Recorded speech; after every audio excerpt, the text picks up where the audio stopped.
Bazterrutzitako emakumei erreparatzea so egitea eta haien kontakizuna erdigunean jartzea historia ofizialetik kanpora gelditu diren emakumeen langileen berri eman du isildutako eskuak emakume langileak gerra ondoko Euskal Herria liburuan. Nork eta Jon Abrilek ondoan dugun lagunak, egunon eta ongi etorri. Egunon. Bueno, eta Unaia Artzaia gure gaurko protagonista, ezta? Milagros Landa Companys, Artzaia, Unaia, gauza berdina dira. Ez Artzaia ardiak zaintzen dituna, Unaia behiak zaintzen dituena. Behiak.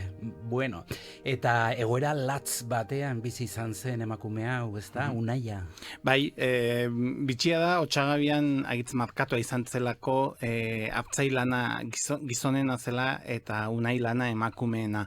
Eta bera bederatzi senideko famili batian hazia, amak sekulako lana etxean, eta aitak ere bai, eta beraz 8 urterekin bidali zuten Unai lanetan aritzera. Etzen ohikoena, 15, 16, 17 urtekin hasten zirelako neskak Unai lanetan Otsagabian sasoi hartan.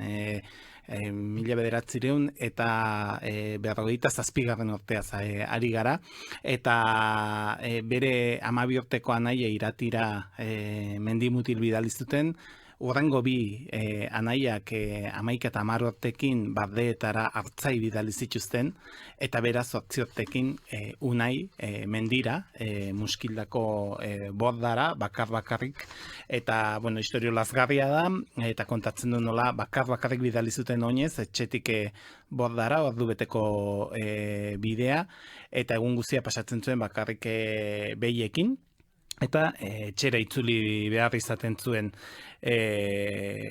Zorionez, behiak larretera ateratzen zituen, eta han bertze borda batzutako bertze unai batzuekin elkartzen zen, eta haiek lagundu zioten, ez? Eta kontatzen du lehendabiziko 3 egunak nola negar batean pasatu zituen, eta 3. egunean bertze borda bateko unai batek eskutik heldu zion, eta orduan lasaitu zela, eta ordutik antzinera dena arrasago izan zela. Baina kontatzen du ere, adibidez, hilekoa lehendabiziko iritsi zitzaionean, bordan bera bakarrik zegola, inorketzion deusera azaldua, eta sekulako ikarea eta hartu zuen, eta nola berriz ere emakumearek berak, bertze unaiarek lagundu zion, eta zera ez antzinera egin izan zuen. Baina horren antzinetik ere, ederki kolpatua zuen zera, bizimoduak, izan ere 7 urte edo zitula eskolan sekulako jipoiak ematen zizkioten euskaraz aritzeagatik, eta berari bezala bere gelakidei, eta kontatzen du nola lagun bati belarria lehertu zuten, edo bertzen mutil bat konorterik gabe utzi zuten, ez? Eta Elizak eta erregimenak euskararen kontra zeinen gogor egin zuten Piriniotan, euskara galtzeraino, bere familia den euskalduna zen, eta denek utzi zioten euskara egiteari Otsagabian garai hartan, ez? Beraz, haurtzaro latza eta gerora mendia utzi, ama hil zitzaiolako hain zuzen ere, eta baserrera buelta. Hori da, 18 bat urte zituela, orduan izan behartzen segurazki Unai lanerako sasoirik egokiena, baina bere ama minbizi batekin hil, sekulako zorra geratu zitzaien medikua ospitaleak eta ordaintzeko, kontrabandoan ibili behar izan zuen aitarekin, horretaz ez zuen solasik egin nahi edo agitz mingarri izan zelako garaiura, eta etxea arduratu behar izan zuen, bere bertze 8 senide, eta aitaren ardura berak hartu behar izan zuen, etxeko languziak egin, arropak garbitu, bazkaria prestatu, languziak, eta hor ere matxismoaren atzaparretan, ez? Aitak eta anaiek nola etzioten onartzen inongo erabakirik hartzea etxean, eta zeinen gogorra. Eta aukera izan zuenean Iruñara etorri zen lanera, museo tabernara, lehenbiziko San Fermin batzutan, ura gustatu zitzaion, ona etorri zen, eta gero etxe batean neskatu aritu zen, eta erraten zuen Iruñara etortzea beretzat izan zela sekulako argitasuna ikustea, eta orduan bai bizi izan zela ongi, ez? Baina, kontatzen du nolabait Pirinoko herri txiki batean, ez, garai hartan 40-50 hamarkadan zeinen latza zen bizimodua eta bereziki emakumeentzat, ez, adibidez negu gorrian gorotza ateratzen ari zela galtza batzuk janzteagatik sekulakoak errantzizkiola paisak eta nola beldurrarekin nola jokatzen zuten ere eta emakumeen kontrako bortizkeri hori zeinen handia zen. Euskara emakume izatea, estigma garai hartan, ezta? Bai, erabatekoa eta hori kontatzen du berak, ez?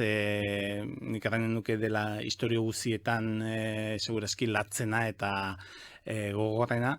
Eta hori aipatzen du berak, ez? Bakardadea, negu giroa eta gutxi ez, eta gainera emakumeek nola pairatu behar izaten zuten bortizkeri klase guzitikan, ez? Liburuan ez da agertzen, baina seguraski pentsatu nahi dut horrelako egoera, ez, mendian bakarrik zeuden emakume haunitzek eta ere bertzelako indarkeria batzuk ere seguro pairatuko zituztela. Ez Milagros Landa, Otsagabiarra, Unaia, zer moduz dago gaur egun? Nola ikusi duzu? Sasoi beteko emakume bat sekulako bizi posta eta indarrarekin eta kontatzeko gogoz haritzu zitzaidana. Eta, segurazki berak erraten zuen gero bizitzan bertzelako bilakaera bat izan zuela, ez? Eta aukera izan zuela lanbide bat edukitzeko, seme alabak bertzen modu batez ezteko, eta Iruñan egin zuen jubilatu arteko bizi modua, eta bere ibilbideaz ere erranen nuke Arro. Arro eta Larremotzean bizitako ohitutako emakumea, ezta?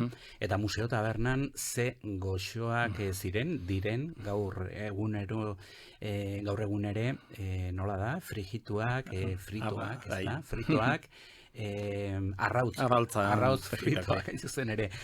Jon Abril, mila esker eta isildutako eskuak liburua esku artean, 11 protagonista, 11 lanbide eta 14 protagonista eta gaur Milagros Landa, Otsagabiarra, Unaia. 1, 2, 3, 4! Metrópoli Forala, Euskal Herria irratian.